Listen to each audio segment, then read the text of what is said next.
देखिए अभी हम आपको गणित का एचसीएफ बताएंगे। यदि इस वीडियो को शुरू से आखिर तक देख लें तो आपको बहुत बढ़िया से एचसीएफ बनाने के लिए आ जाएगा। तो ध्यान दीजिए, जैसे सवाल है संख्या 60 तथा 100 का एचसीएफ ज्ञात कीजिए। एचसीएफ को ही मोसो कहते हैं, जिसको कि पूरा तरह से महत्तम समवर्तक कहा जाता है। हालांकि एचसीएफ का पूरा नाम होता है हाईएस्ट कॉमन फैक्टर।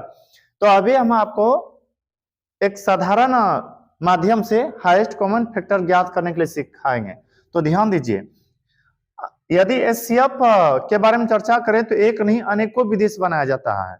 आपको जो विधि पसंद आ जाए आप उसी विधि से बनाइएगा, आपका सही होगा। तो ध्यान दीजिए, जैसे सवाल है संख्या 60 तथा 100 का एचसीएफ ज्ञात करें। तो जो भी सवाल रहे सबसे पहले उसका खंडन करना। हाँ, लेकिन सोल्व जरूर लिख लीजिएगा, SOLVE सोल्व। सोल्व का मतलब होता है हल, आप हिंदी में भी लिख सकते हैं हल। तो जैसे कि यहाँ पर 60 है, 60 का हम खंडन करेंगे।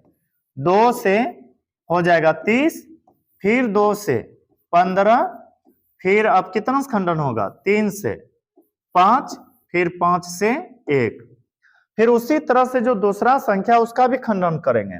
100 है तो 100 का खंडन करेंगे 2 से 50, फिर 2 से 25, फिर 5 से 5, फिर 5 से 1।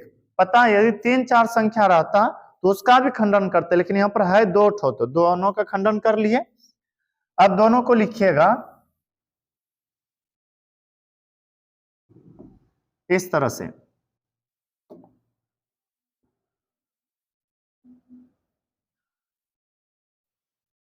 देखिए 60 का खंडन आया हुआ है, 60 का खंडन 2 गुना 2 गुना 3 गुना 5। आपका इच्छा हो तो यह एक लिख सकते हैं, और यदि नहीं भी लिखेगा तो कोई दिक्कत नहीं है।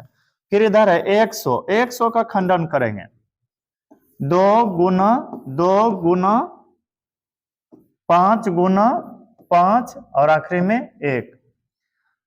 अब यह देखना कि किसका पूछा गया था एचसीएफ। पूछा गया है 60 तथा 100 का एचसीएफ। किसका एचसीएफ?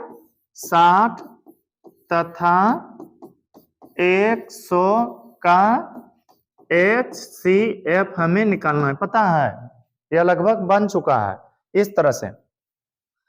इसमें देखिए मिलाना है, 5 का जोड़ा लगाना है 5 के साथ, 10 को मिलाना है 10 से, यानी कि जितना संख्या है उसी से मिलान करना है। जैसे कि ऊपर है 2, 2 का मिलान 2 से किए और इसको यहां पर लिख लिए 2 गुना, और देखिए किसका मिलन हो रहा है 2 का, फिर मिलन हुआ किससे 2 से, 2 लिखे। फिर अब ऊपर 3 है परंतु 3 नीचे नहीं है, ऊपर 5 है नीचे भी 5 है। कोई जरूरी नहीं कि नीचे ऊपर सीधा सीधी मिलना चाहिए, ऐसे भी मिले ना तो मिला दीजिएगा 5। आप कोई भी नहीं संख्या नहीं मिल रहा, हाँ एक यदि मिला भी देते हैं कोई दिक्कत नहीं है, नहीं भी मिलाइएगा कोई दिक्कत नहीं है, क्योंकि आप किसी भी संख्या में 1 से गुणा कीजिएगा तो कोई परिवर्तन नहीं होता है। तो गुना 1, अब सबको गुणा कर दीजिए और आपका आंसर आ जाएगा 2 दूनी 4, 4 पंचे 20। तो इसका एचसीएफ हुआ 20, यही आपका आंसर है। तो जो भी सवाल इस तरह से दे आप लोग खंडन करके बनाने का प्रयास कीजिएगा। हालांकि सिर्फ एक नहीं अनेकों विधि से निकाला जाता है। दूसरा विधि आपको हम अगला वीडियो में बताएंगे।